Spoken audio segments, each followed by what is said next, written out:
तो गाइस इस वक्त बज रहे हैं रात के 2:30 और मेरे व्लॉग स्टार्टिंग का टाइमिंग भी यही है। तो चलिए फिर मिलते हैं इंशाल्लाह सहरी। तो गाइस इस वक्त बज रहे हैं 4:15 और अब मेरा सहरी बनाने का वक्त हो गया है, क्योंकि यहाँ पर 5:10 पर सहरी का टाइम ख़त्म हो जाता है। अस्सलाम वालेकुम, good morning to all everyone. तो अब मैं इस वक्त हो गया है सहरी का टाइम, तो मैं सोच रही थी सहरी में क्या बनाऊं। तो आज मैंने सोचा कि चलो बहुत दिन हुआ ऑमलेट नहीं बनाया है, तो आज क्यों ना मैं ऑमलेट बना देती हूँ। तो ऑमलेट बनाने से पहले इसकी ये कुछ प्रिपरेशन होती है, जैसे कि प्याज काटना, मिर्ची काटना। तो ये सारी चीज़ें मैंने कहा चलो पहले से काट देंगे, फिर एग को डालकर अच्छे से फेंट भी देंगे, क्योंकि काम अगर जितनी जल्दी करके रख दो ना उतना ही आसान हो जाता है। तो मैंने फेंट के रख दिया है, क्योंकि अब अगर डालूँगी भी मैं इसमें तो खाली एक बार मुझे फेंटना ही रहेगा और कुछ नहीं करना रहेगा। तो मैंने कहा चलो भाई अब इसके साथ फटाफट से रोटी बनाने की बारी आ गई है, क्योंकि खाली ऑमलेट तो अच्छा लगेगा नहीं। और वैसे तो ऑमलेट के बहुत सारे ऑप्शन हैं, मैं ऑमलेट पराठा भी बनाती हूँ और ऑमलेट को और भी तरीके से मैं बनाती हूँ, पर मैंने कहा चलो एकदम सिंपल बनाते हैं, क्योंकि अफ्तार रहती है, अफ्तार के बाद खाना रहता है, खाने के बाद जो ये सहरी होती है तो इसमें बहुत ज़्यादा हैवी हो जाता है।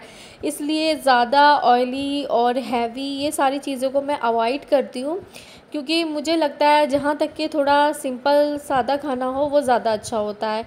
इसलिए मैंने ये रोटी ही चूज़ की थी, क्योंकि ये मुझे बेस्ट लग रहा था और सही भी रहती है रोटी। अगर आप खाना चाहो तो और भी किसी चीज़ के साथ खा सकते हो। वैसे तो मैं अगर खाना चाहूँ तो मैं तो दही ले लेती हूँ, क्योंकि दही ना प्लेन होती है और फ़ायदा भी करती है, ठंडा भी रखती है।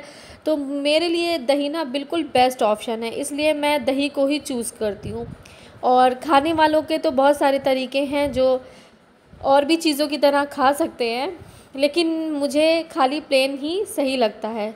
तो फिर रोटी बनाने का वक्त था जो मेरा पूरा हो गया और अब ऑमलेट डालने का टाइम आया है। तो फिर देख सकते हैं कि हाँ मेरा पहले से ना फिटाई हुआ था। उसके बाद मुझे ज़्यादा मेहनत कुछ भी नहीं करनी पड़ी है, सिर्फ़ और सिर्फ डाल करके मैं इसको अच्छे से रखूँगी प्लेट में।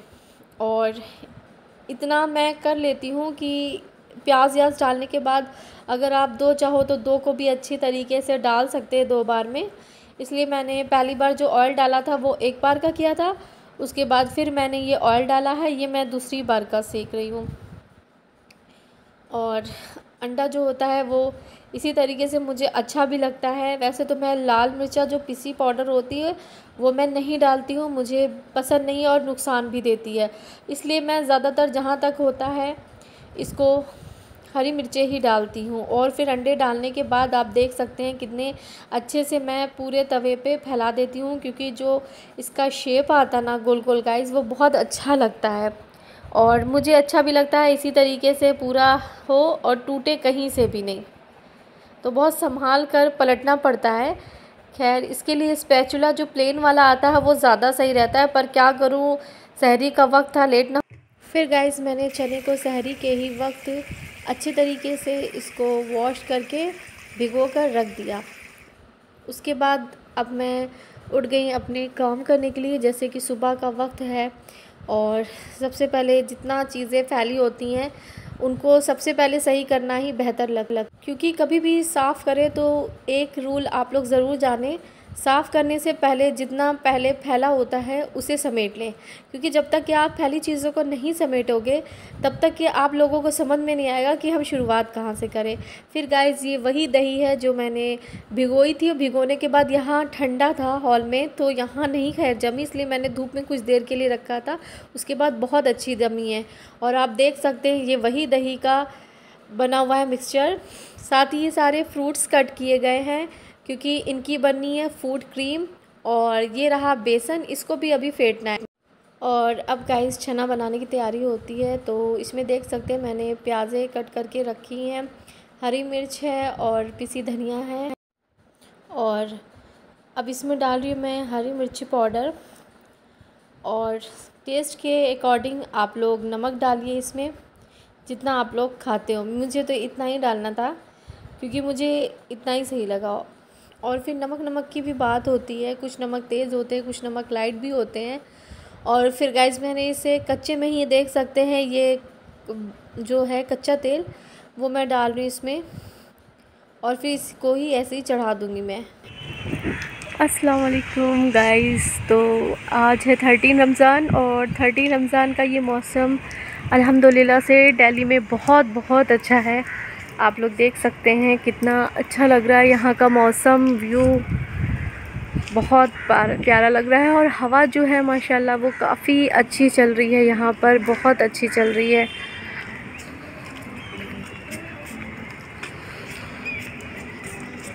और मौसम का मज़ा तो काफ़ी अच्छा है गाइस, बहुत अच्छा है। आप लोग देख सकते हैं कितना अच्छा लग रहा है यहाँ पर। आज है हमारे यहाँ दावत, तो हम लोग कई सारे चीज़ बनाएंगे, वो आपको सारी चीज़ें दिखाएंगे और थोड़ा बहुत आप लोग देखेंगे ही चुके होंगे। और बाकी ऐसा है ना कि हम सारी, हो सकता है ज़्यादा टाइम ना, वक्त ना मिले, इसलिए मैं आपको पूरी चीज़ ना भी दिखा पाऊँ, लेकिन फिर भी कोशिश करूँगी आप लोग को पूरी की पूरी चीज़ें दिखाने की। जिन लोगों ने मेरे चैनल को अब तक के सब्सक्राइब नहीं किया है वो जल्दी से जाके मेरे चैनल को सब्सक्राइब कर दें, बेल आइकन ऑन करें और अच्छे अच्छे कमेंट्स करें, लाइक शेयर करना तो गाइस बिल्कुल भी मत भूलेंगे। और आज का मौसम कहाँ कहाँ ऐसा है ये ज़रूर बताइएगा आप लोग की साइड।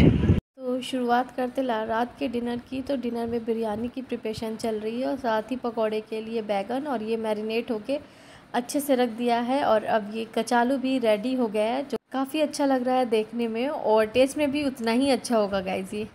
और इधर तैयारी चल रही है मोहब्बतें का शरबत, जो कि बहुत ही फेवरेट है सबका। तो गाइस यहाँ से कुछ ऐसा मौसम हो रहा है जैसे लग रहा है कि बारिश हो जाएगी, पर मुझे नहीं लगता है हो पाएगी, क्योंकि ऊपर देख सकते हैं हल्के बादल हैं, पर हैं पूरे में बादल। और सामने का जो बादल है वो ज़्यादा लग रहा है पानी वाला। देखते हैं क्या होता है आज के रमज़ान में। खैर अल्लाह की रहमत है ये। फिर गाइस अब चलिए मेन काम के लिए आगे बढ़ते हैं। तो मेन काम क्या, डेली डेली के रूटीन में जो काम है आप लोग जानते ही होंगे, वो है बर्तनों का काम। और बर्तनों में माशाल्लाह इतनी बरकत होती है, इतनी बरकत कि कभी ख़त्म नहीं हो सकती है। सबसे ज़्यादा बर्तन में ही बरकत होती है। और रमज़ान में तो माशाल्लाह माशाल्लाह बहुत ज़्यादा, हर वक्त बर्तनों की तो कमी नहीं होती है। और इस कदर के बर्तन निकलते हैं, जैसे जैसे जितने सारे हम चीज़ बनाया करते हैं उतनी तरह के बर्तन निकला करते हैं, कभी छोटे बर्तन कभी बड़े बर्तन। तो हमें जिस हिसाब से जिस बर्तनों की नीड होती है हम लोग उसी तरह से बर्तनों का यूज़ भी करते हैं, तो बर्तन भी हमें उसी तरीके से निकलते हैं। तो बर्तन में तो माशाल्लाह, खैर मैं यही कहूँगी कमी तो बिल्कुल भी नहीं होना है। और वाकई में गाइस सबसे ज़्यादा मुझे वही लगता है कि बर्तनों का जो फैलावा हो जाता है, इसलिए मैं कभी फैलावा का चक्कर नहीं करती हूँ। मैं जैसे जैसे खाना बनता रहता है उसी वक्त, जैसे जैसे बर्तन निकलते रहते हैं उसी वक्त फ़ौरन का फ़ौरन दे दो।